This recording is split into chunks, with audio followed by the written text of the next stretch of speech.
Books on Tape presents Poe's Heart and the Mountain Climber, Exploring the Effect of Anxiety on Our Brains and Our Culture, by Richard Restak, M.D., read by Scott Brick.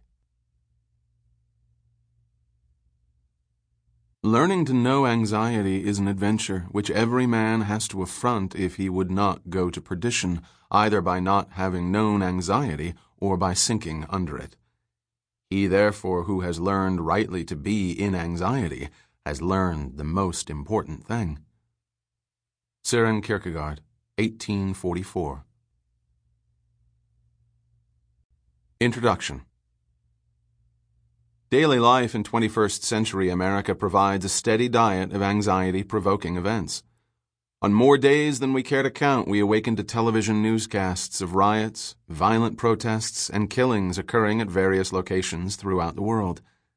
Over breakfast, we read about infectious diseases that might evolve into a modern-day plague, additional power outages resulting from our outmoded energy delivery systems, computer worms and viruses with the potential to destroy our most secure databases, and escalating levels of drug use and violence both in large cities and small towns. And it gets even more up close and personal. Upon our arrival at the office, we learn that the CEO has made yet another change in employee health insurance coverage, thus requiring us to choose yet another new doctor.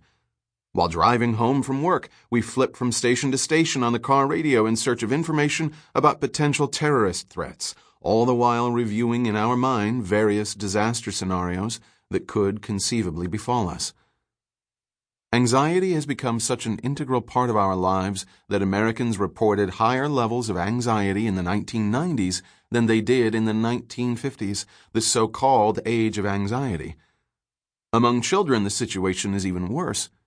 Starting in the 1980s, normal children experienced higher anxiety levels than adult psychiatric patients in the 1950s. Media pundits and gurus have cited several possible reasons for this increase in anxiety. For one, near-instant communication technology provides us with vivid video depictions of anxiety-provoking events occurring thousands of miles away, events that otherwise often bear little relevance to anything happening or likely to happen in our own lives. What's more, government officials, media marketers, and even scientists have learned an important principle.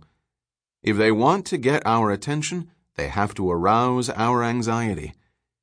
If you doubt this, just watch the nightly newscasts or read your morning paper. Over the last decade or so, they've discovered, principally via the process of trial and error, that most of us pay more attention to those who speak to us of the terrible things that may happen than we do to people who assure us that everything is all right. As a result of these converging influences, we are now exposed to information about innumerable nerve-wracking calamities that might occur.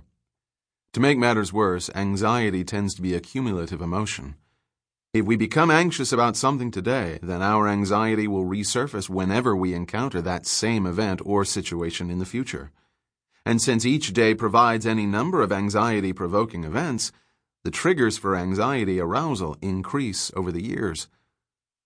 In response to escalating personal and communal anxiety, increasing numbers of us are falling prey to anxiety-associated illnesses.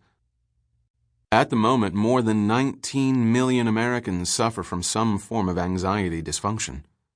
Ask any primary care doctor and he or she will tell you that anxiety is the underlying cause for the majority of patient complaints.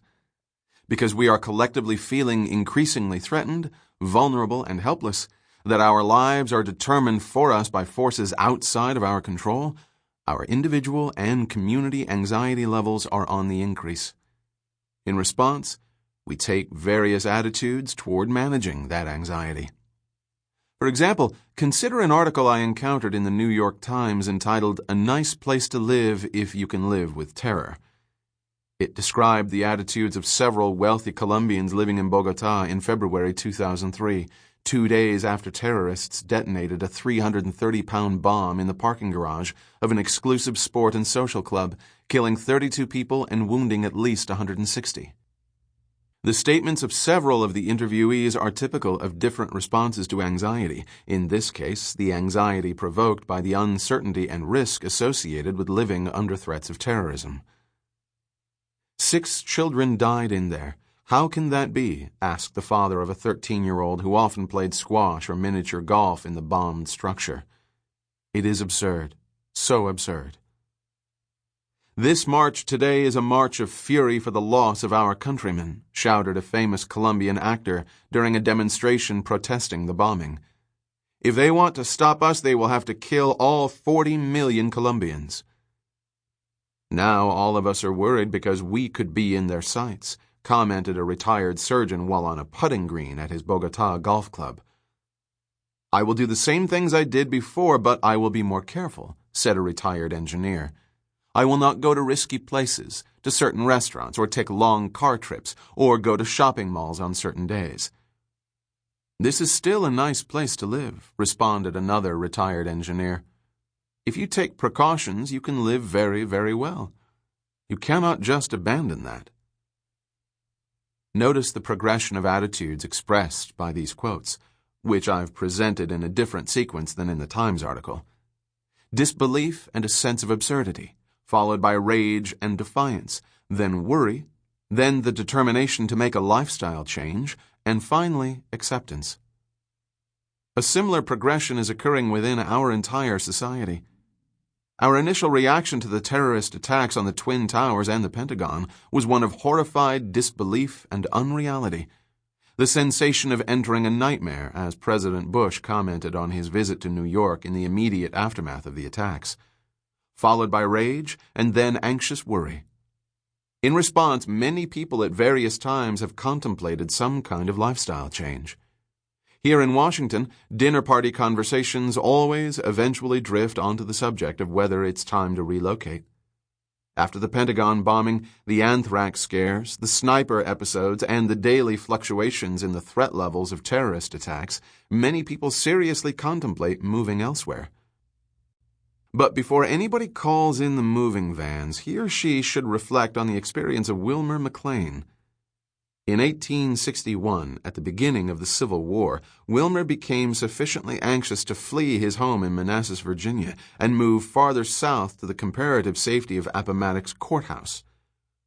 4 years later, on April 9, 1865, General Robert E. Lee and General Ulysses S. Grant signed the final documents of Confederate surrender in Wilmer's front parlor. Sometimes, and this too is one of those times, there just isn't any refuge that offers guaranteed safety. If flight isn't an option, and after we've successfully maneuvered beyond disbelief and feelings of absurdity and rage, then we're left with a limited number of options. Ponder for a moment that last quote by the retired engineer. If you take precautions, you can live very, very well. You cannot just abandon that. Then answer the following multiple-choice question. Do you believe the quote reflects 1. An unrealistic and overly confident feeling that taking precautions, assuming one even knows what precautions to take, will prevent one from being killed or injured? 2. An expression of denial that evades any emotional response to possible pain, injury, or death. 3.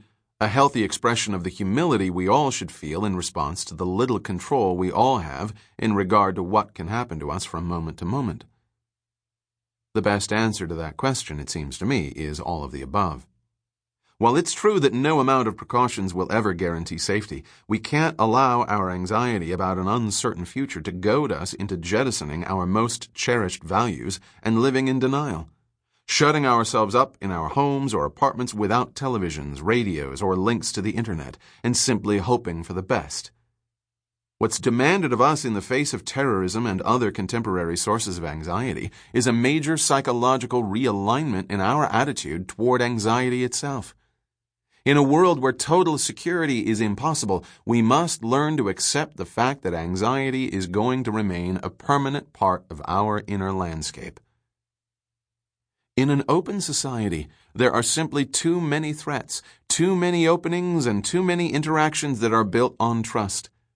You can't even begin to secure them all without also choking that open society, which is why the right response after a point is not to demand more and more security, but to learn to live with more and more anxiety, wrote columnist Thomas Friedman.